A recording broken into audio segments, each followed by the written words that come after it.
बघ की, मी आयुष्यात पहिल्यांदा कुठल्या तरी सायकलीवर बसले होते. हे आठवले की मला अभिनय आठवलं असतं. पण आपल्या मनासारख्या आठवणी तयार करता येत त्यांना का पडले. आता मला कसं माहित, मी तसा कधी प्रयत्न बी केला नाही. चला, लयच बुळ्यास बघ तू पल्ले.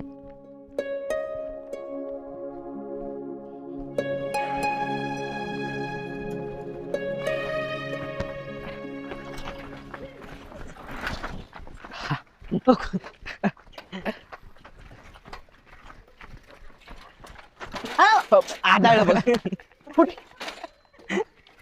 होय अभ्या, नवीन सायकल घेतली काय? होय, नवीन घेतली. कशी आहे, आवडली का? भावा, एकच नंबर सायकल आहे. मग सुन्या, जा की पोरासनी बोलवून सायकल बघायला. वाईट हवा करूया की भावा. भावा एवढंच ना, कुणाला बोलवू सांग? त्या सागऱ्याला बोलवू का? ते जेवायला जळवाय का केवढाला बोलवू? इम्प्रेशन पाडाय. अरे आण सगळेच बोलून, फक्त आम्ही सांगितले असं दाखवून देऊ नकोस. आता तू बघच, सगळी गोळा करतो 5 मिनिटात.